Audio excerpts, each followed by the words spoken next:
Hello guys, so in this video I'm gonna talk a little bit about yesterday, and not today. Now I have slept, but yesterday I drove truck and trailer through 5 shops, 5 deliveries without any sleep at all. I hadn't slept until the day before at like 12 o'clock in the morning. I mean, that's when I woke up, the day before, 12 o'clock, and then I did not work that day, but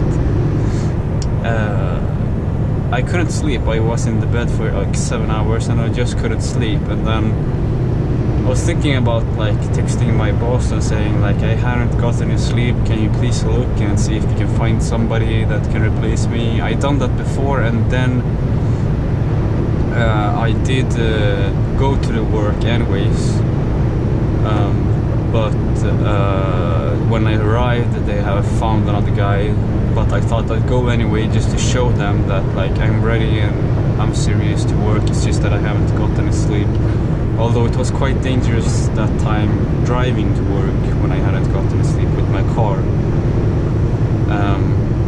So yeah, many of you probably, if you have are going to take your driving license, you're wondering what do you do when you don't get any sleep, because as some of you know, drink driving is the same like as driving without no sleep. You can actually get penalty for the same. Like if you're driving and you haven't slept and you get pulled over, the cops will treat you like you're a drunk driver and they will lock you up, or I mean, not let you drive, or take you to the station and let you sleep there, or give you a huge fine, tell you to walk home, or you know, it can be penalted, or what do you say, as you've been drunk driving. So it's very important that you do not drive if you feel that you are like nodding your head, like you're losing control, you know, you're not alert. Then you need to either take a break and try later, or just stop and sleep somewhere. I don't care what, you should not drive drunk, you know, or without sleep, because it's the same. So what do you do then? Well, first you get enough sleep, but sometimes, like me, I have stomach problems which keeps me up, and then I just get stuck in bed. It's like a mental block. I just can't sleep. I don't understand why sometimes that happens to me. I'm, you know, young and in my 20s, so many of us people have those kind of problems, but in our age. But you know, so as long as you feel like you can, you know, be alert and drive, then go ahead, you know.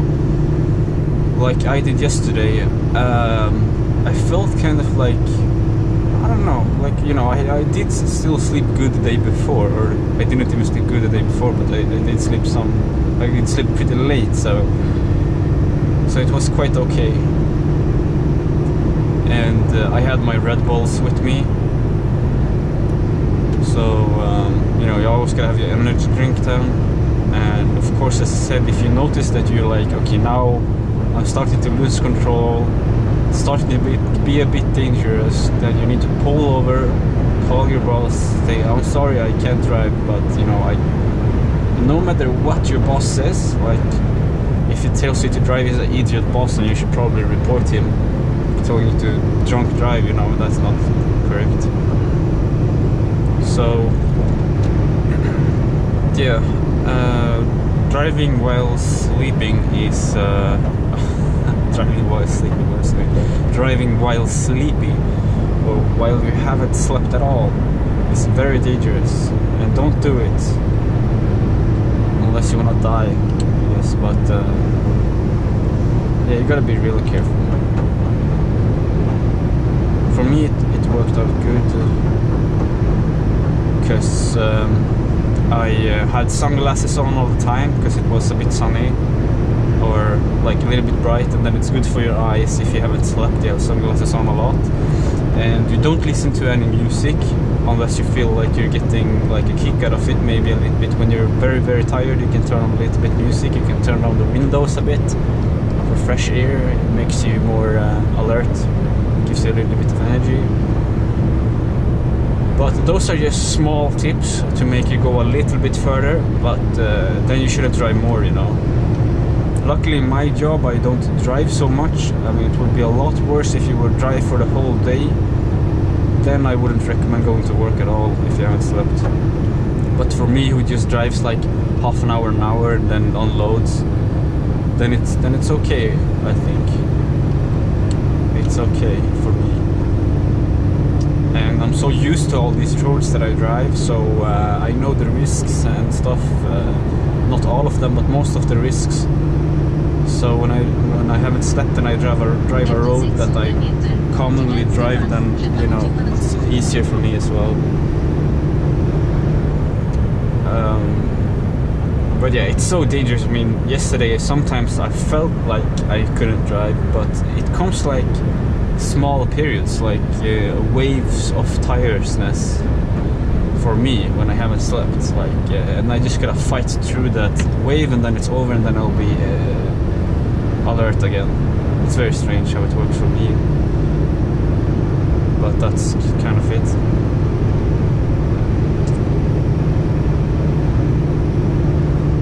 So yeah, I'm driving now into this Fridhemsplan place again. I did another video on this with a Volvo recently. I had a big Volvo which I drove in there. That one was pretty tall, like 3.3 meters. This one is 2.8, so it's no problem with the height at all. The garage we're gonna back up into is 3.2, I think.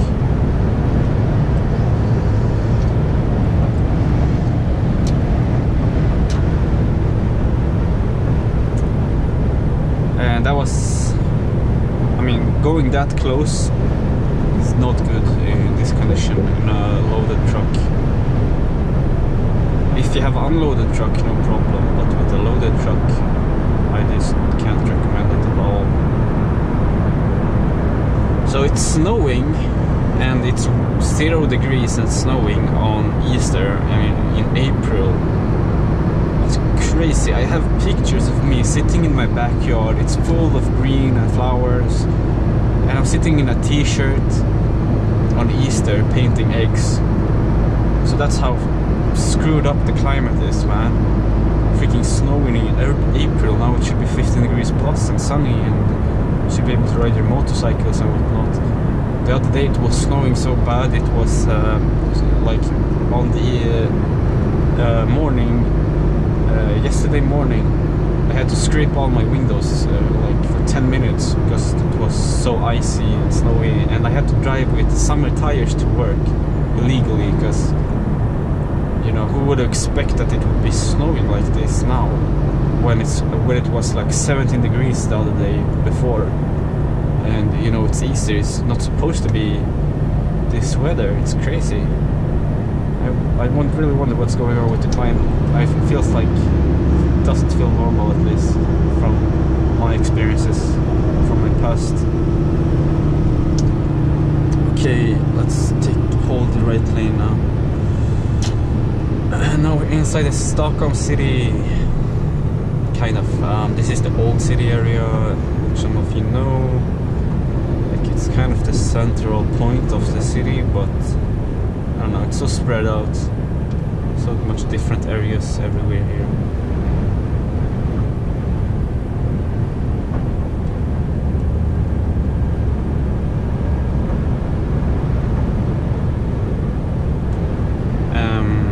If you were wondering what my like routines are when jumping in the truck, I can tell you them. The first thing I do when I jump in is I put in my card and I fiddle around with the computer. Make sure you finish doing your computer work before anything else.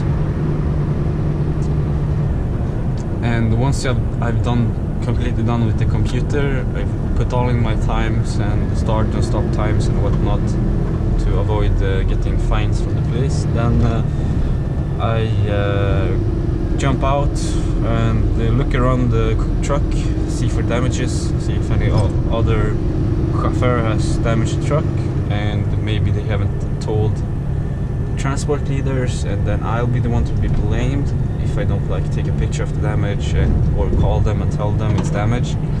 So that's the two first things that I do, and then I jump back into the truck. I usually put my jacket on here because it's full of hair from other drivers and stuff. I don't know, it feels so much nicer with the jacket on there. And yeah, then I put on the GPS usually and type in the destination, and you can check the mirrors, fix the seat, and then I put on the engine brake. Usually people turn that off, and the hill climb holder turns automatically off, and check the lights, you know. Yeah, that's basically it, and then I start driving to my destination. So that's like my routine that I do before I start driving. Man, I hate these Scanias, this P model. It's a P270 or something. Look at this camera, stupid freaking ass shit camera. It doesn't work even now. But the worst thing is that, you know, there's a camera up there in that corner, which lets you see like what's down below the truck in the front. And I don't understand, why would they put a camera so you have to fiddle around with this, which takes time to be able to see what's in front of you. That's so stupid. I mean, I hate Scania for doing that. I'm sorry, Scania, but I hate you for doing that. Otherwise you make great trucks. But that's just too much.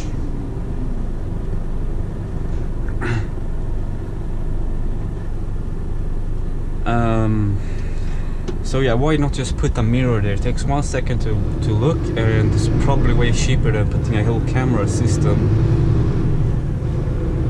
So yeah, it's just so stupid that they have made this camera instead of a mirror.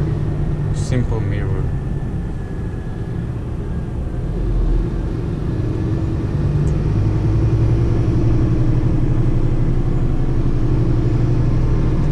Oh, I had my blinkers on. I didn't know, because the blinker sound is damaged, or what do you say? I'm gonna drive in the bus lane. I don't care.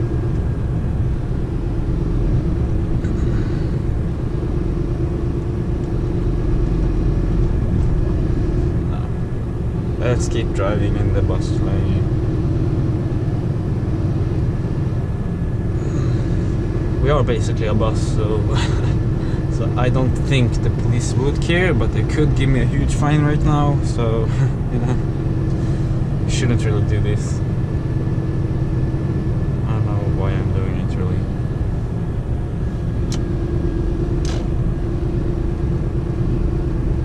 But I'm gonna take a right over here sometime, so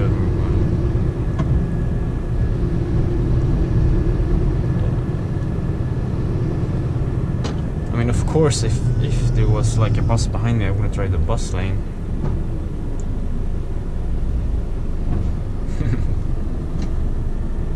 Man, the other day when I backed up into that Tumba place with my brand new Volvo FM, I have the video on that. After I backed up, there was a guy who waited in his private car, which, oh shit. Now I don't have any reverse camera. Fuck this talking. I'm talking too much. The camera is broken. Is there any car behind me? No, I can't see any shadow of any car. And I have my windows down. But anyways, the guy came out and he said like complimented me for backing up so nicely. He was like, I was so impressed by your backing up. It was so smooth, and I just turned off my car and sat there and waited and enjoyed your beautiful backing up.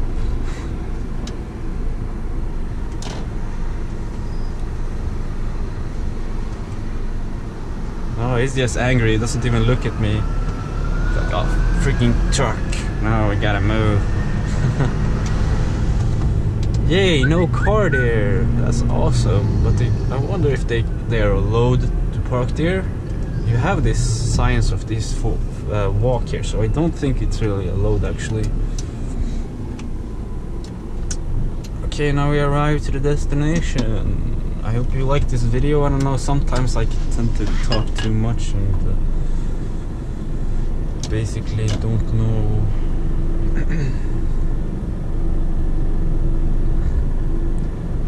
don't know when to stop talking.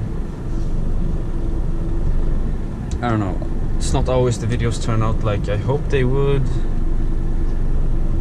but usually they're great. What the frick has happened with the camera? It stopped working. Somebody maybe backed up into the camera, or I don't know.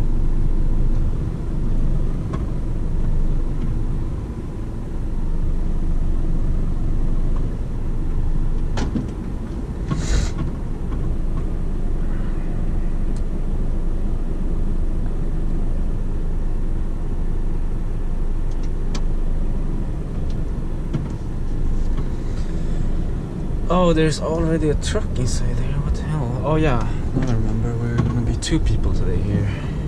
They told me that.